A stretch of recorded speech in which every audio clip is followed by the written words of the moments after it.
So, good morning, friends. Nice to see all your faces here today. And our friends, anyone signing in online as well. This is a great, I'll have to project my voice. If you have trouble hearing today, since we are sans mic, our system is down, if you can just come up. I don't have a very large voice, and minus a micro, one of these guys to hold to my thing, it's going to be a little hard for one of us or both of us to connect. Especially if you're a little hard of hearing like I am. Okay, great, thank you.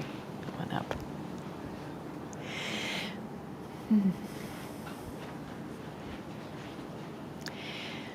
So, I'm going to just get this part out of the way before we go into the highest aspirations and inspirations of today's topic, which are some of the best kind of inspirations we can have.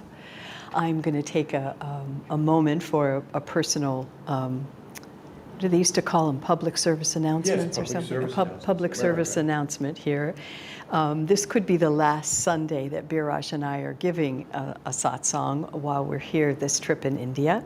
We probably will not do it next week, and so it gives an opportunity, which I will take.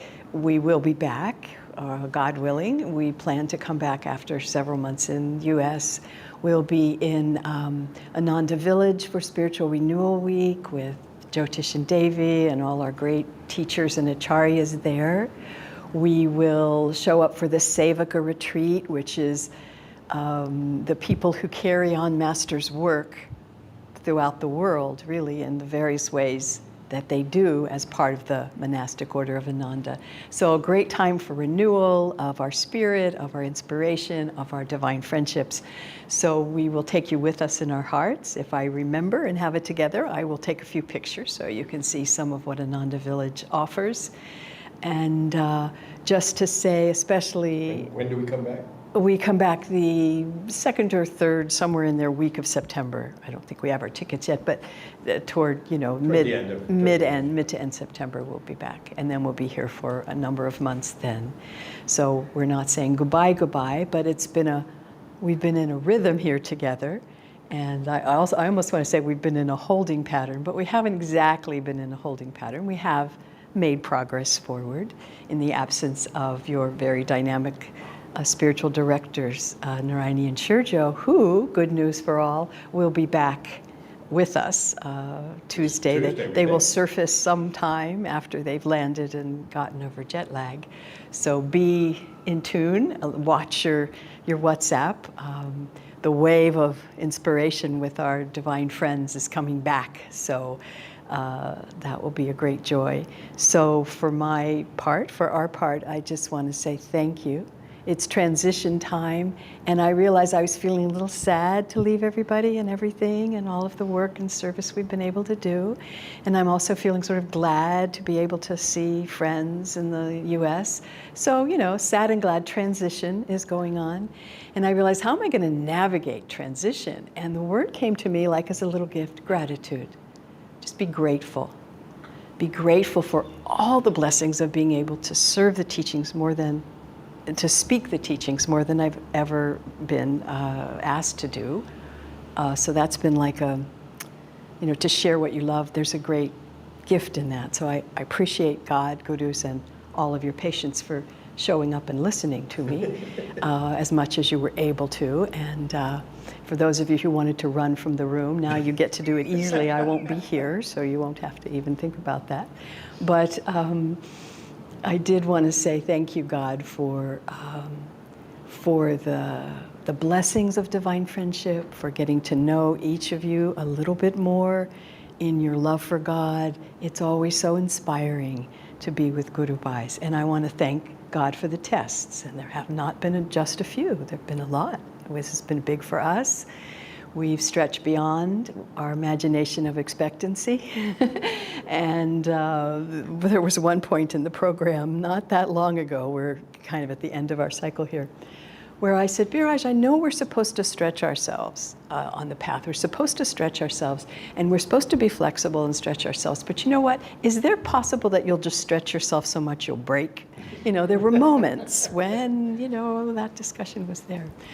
But I'm grateful for that too, because those moments of stretching beyond what we thought we could do, we knew we could do, we hoped we could do, even beyond that, that's when we had to call to the Guru in the most dynamic ways. I can't do it, but you can. You put me here to do whatever it is that we're all doing. We can all say this. You've put me here. So I have to remember to call on you to do it through me. So for that, I'm very grateful for those moments of desperate prayer. And just a little other local news item that I can't not speak about, because this morning it occurred to me that it's a perfect analogy for all of us on the spiritual path. And that is, there was a Mahaseva Day yesterday, because, drum roll here, or thunder roll here, the monsoons are coming, and we know they're coming. So this is not, shall we say, hermetically sealed so that no moisture seeps in. So past history has shown that a lot of water can come into the ashram, into Master's home here, and cause a lot of problems. So the longtime residents here, a few people stepped in to say, I will lead this, I will make sure it gets done. And the done is put a big tarp over a lot of the top of the ashram to keep the water out. And it was the perfect analogy for life at Ananda, which is divine friends see something that has to happen, protect Master's home. They get together, they stretch themselves, they say yes, they get up at 6, whatever, in the morning to get here before it's too hot. They stay until it's done in the extreme heat, which I don't know if anybody was looking at the temperature, but very, very, very hot. My duty was to prepare for today, so I was not among them. But it was a beautiful example of what the spiritual path is and what Ananda does. In that, you see something that needs to happen, can't do it yourself, you call your friends, you hope they come. You pray that they come, you remind them to come, you pray again, you remind again. And then they come, and then life is always going on, so then they want to go. But you have to figure out how to keep them here together so they can do this thing for God. You know, that's Ananda, we're doing this thing for God. How do we keep each other here? It's part of the game. And so we do, and by, you know, the ways we do. And I was thinking the analogy, the tarp represented to me this morning as I was hearing the stories about what the day was and how challenging it was and how it actually happened and succeeded. I thought the tarp is like the Guru's grace. You know, it's because Maya, the winds, the torrents, the tornadoes, the big monsoons of Maya are going to pour on our little devotee lives. And is Maya going to flood us out? Is Maya going to seep in and drown the fires of our devotion? You know, how are we going to be protected in our house of God, in our hearts, from the storms of Maya? And I think too, it's like, why do we have an Ananda? Because together we weave a fabric that's like that tarp that keeps most of the waves of karma, of confusion, of I've had enough, I don't want to look at my faults anymore, thank you very much. I don't want to grow, it's too much. Whatever it is that's saying, you know, forget you guys. I think I'm going my own way or away, or we all have the moments. And sometimes you have to go away a little bit, have a break. But really what that weaving of the tarp, that's a certain kind of fabric that allows the monsoon not to come in, that allows the karma not to come in. What are the threads it's woven with? What are the threads? Can anybody guess what the threads are that weave that permeable shelter that the Master gives us against our own karma and the waves of buffeting storms? What might those threads be? Devotion. Well, I think devotion. I think the biggest thread is love. You know, love for God is our devotion. What we give to God, what we want to receive, that divine love is definitely woven through. Perseverance. We spoke of how yesterday was a difficult day to keep it all going through the heat and all of it. And the people who had perseverance, they just didn't give up. That's one of those threads. If we just don't give up, you know, we'll still be doing this. So people say, what's the secret of staying on the path? Don't give up. Mm-hmm. Don't give up. And love God, as Yogananda said over and over. And the practices, Kriya Yoga, do your practices. That's another one of those threads, a very strong one that creates this tarp against delusion.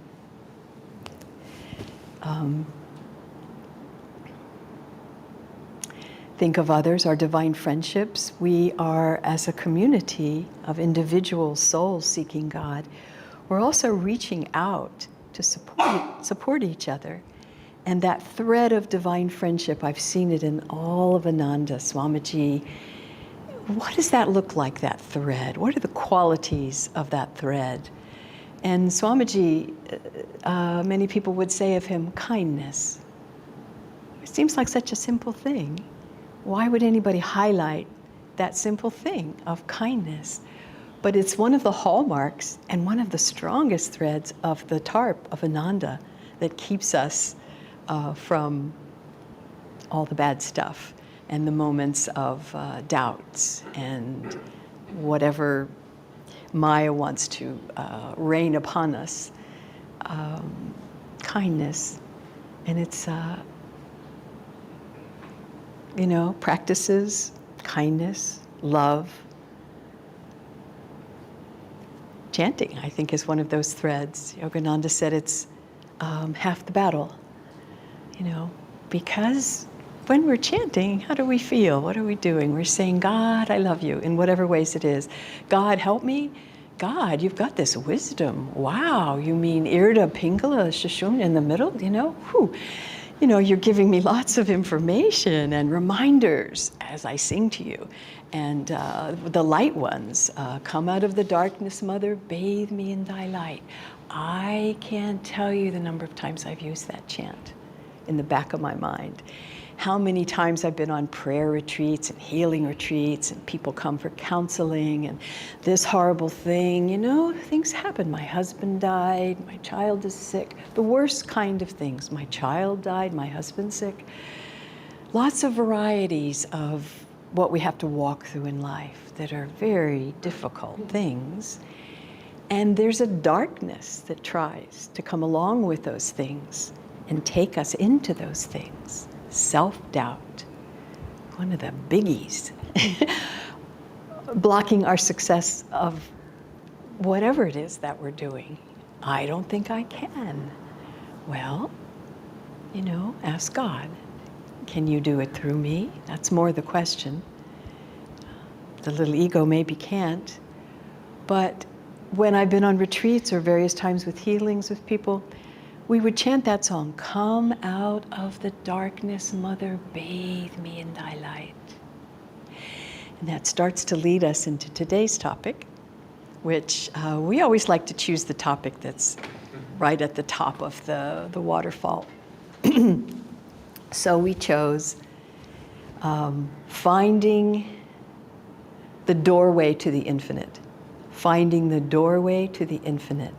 Because we're promised by the Masters merging with infinity, that expansion of consciousness into the cosmic consciousness in all things, all people, all atoms, that great freedom of expansion. We're promised that on this path.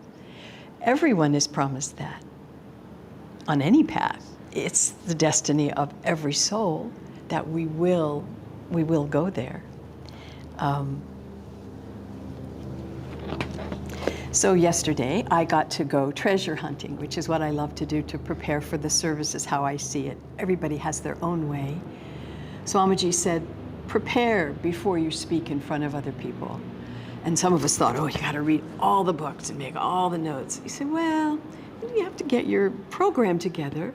But he said, really the most important thing is to prepare yourself to be an instrument so that God can come through you as best as you can allow him, her to. So my way has often been lover of books and reading and teachings and thinking about them and meditating on them, been to dive into some of the books, some of the teachings, listen to the videos, hear from other people what it is that has inspired them, what Swamiji said, what Master said. And that's how I have found best to prepare myself as best I've been able. So yesterday, and I often think of it as treasure hunting, to share the gems with my friends. There are jewels of teaching that just come in, one little line, one little phrase throughout some of the books. The books for our Sunday that Swamiji gave us for the West is Rays of the One Light and Rays of the Same Light, 2 books that, based on what Babaji asked Yukteswar to do and what Yukteswar asked Yogananda to do, show the unity of all religions, that everyone is just on the same inner journey with lots of ways of practices to get there. It's all the same journey to God.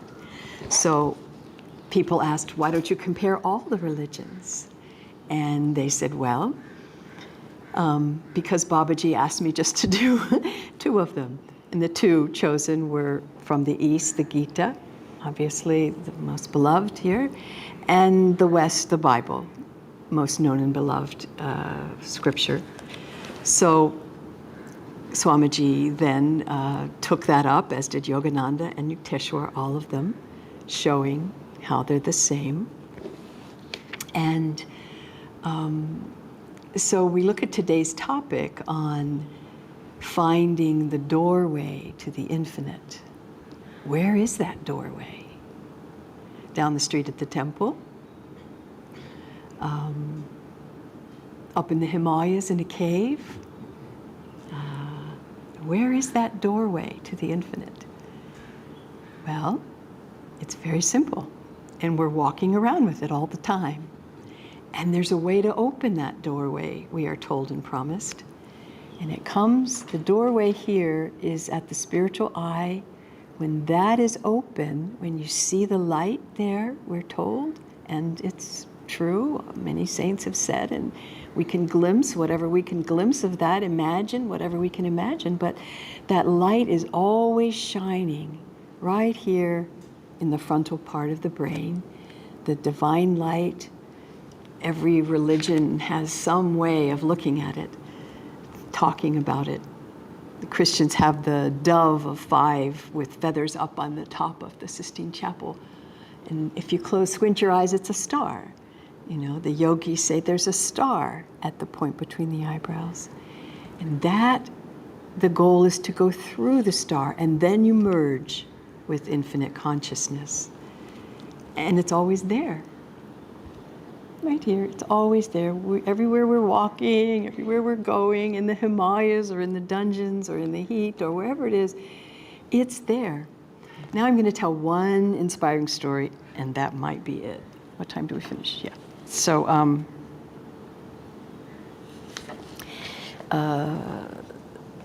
we have the meditation techniques. You'll be learning the beginning of them today that help us focus our energy so that we can look with one pointed concentration up here for that light, at that light, through that light is the basic journey. And it may seem like a lot, you may not see it in the beginning, and that may be discouraging if it doesn't come right away, but it's there, it's coming. And the masters tell us, I'm going to give just a few of their encouraging. Holding the spine firm, the neck and head erect and motionless, let the yogi focus his eyes at the starting place of the nose, the point between the eyebrows. Let not his gaze roam elsewhere. The point between the eyebrows represents the soul's doorway to the infinite.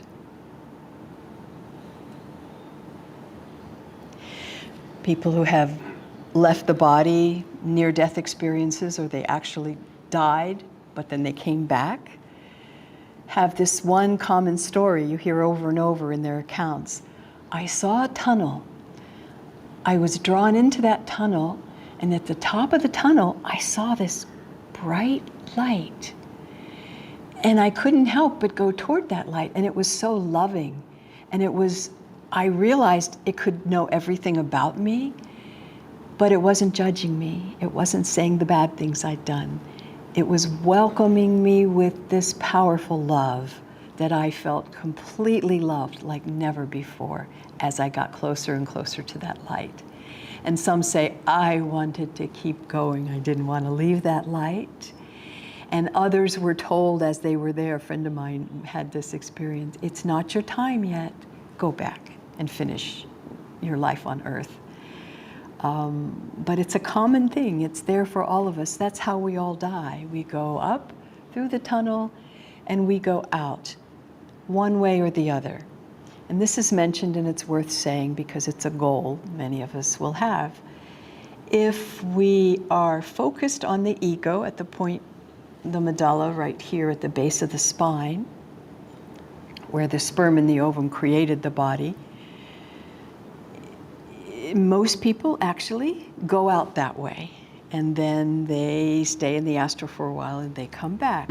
But as you become more and more interested in divine freedom, and as you live more on the path of yoga or whatever your spiritual tradition is, and you want maybe not to come back or not have to come back in the same way, you want to be more free or totally free, then it's recommended keep your focus here. Don't let yourself leave that way.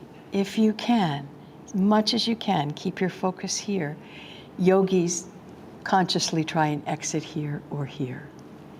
I was with one of Master's disciples in the last few days of her life and trying to offer what little aid I could for she and her family, and one of the things was helping, give her a little head rub.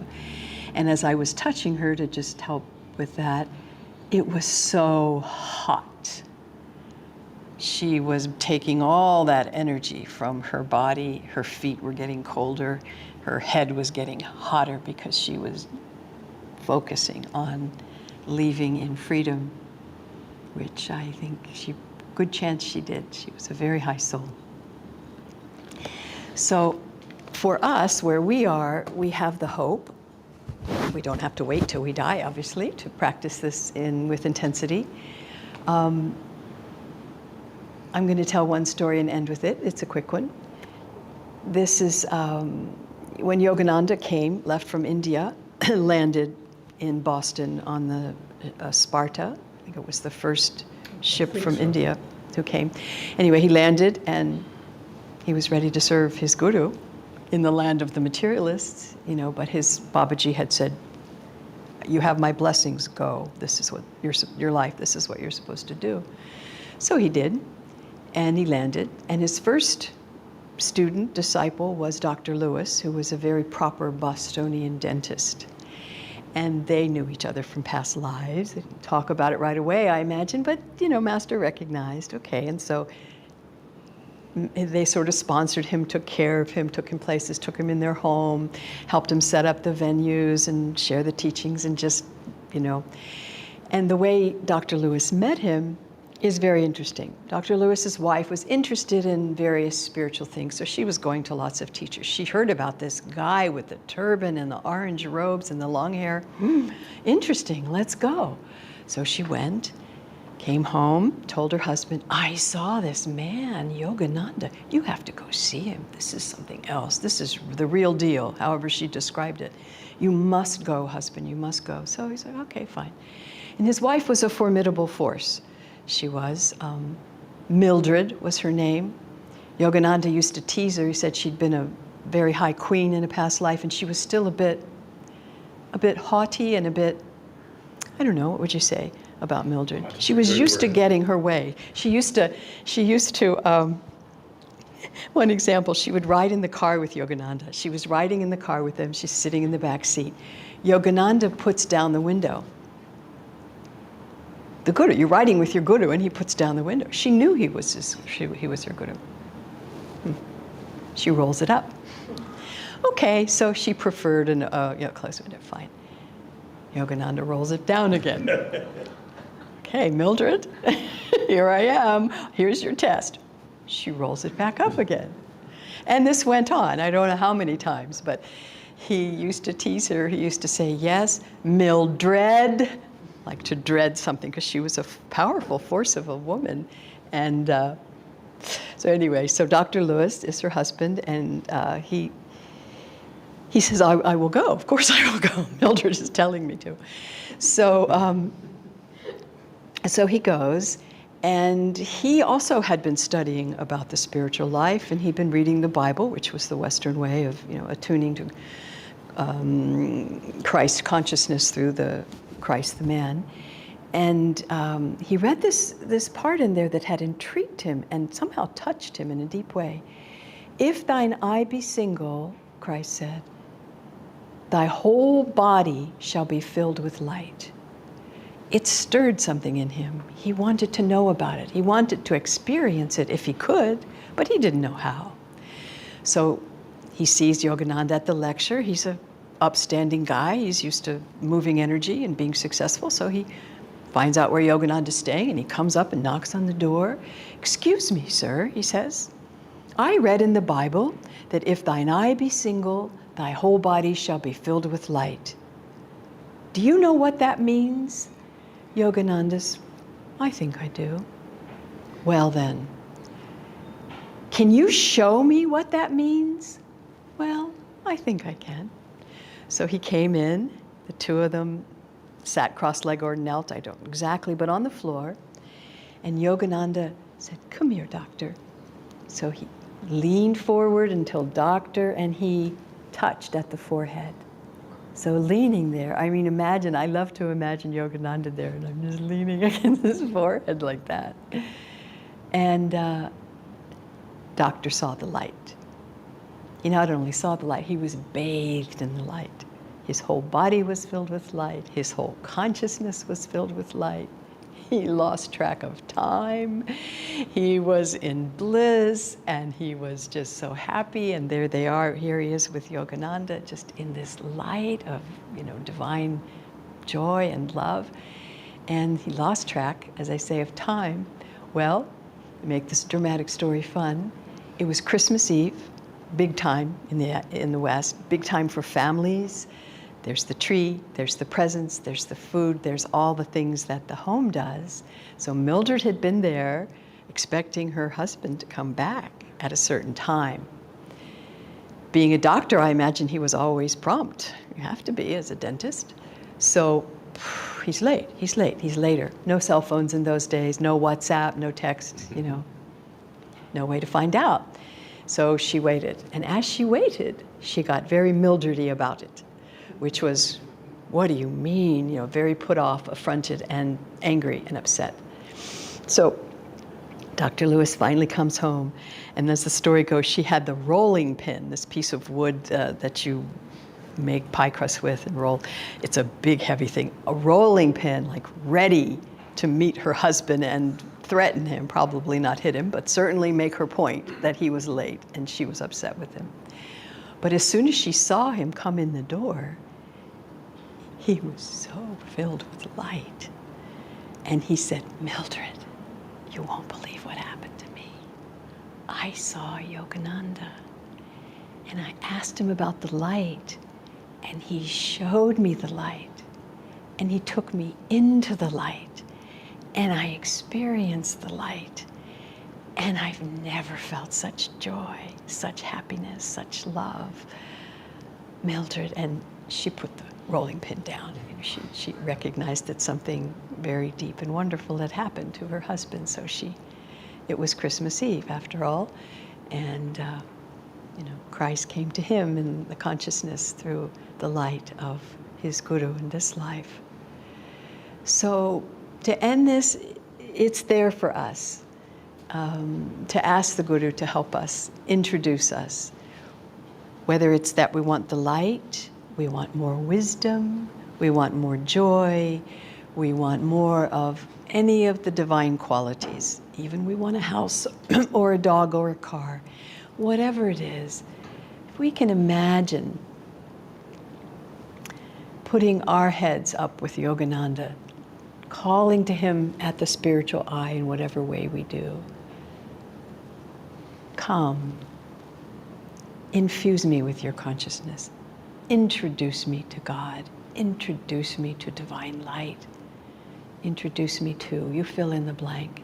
The Guru is there when we are receptive and we call to him.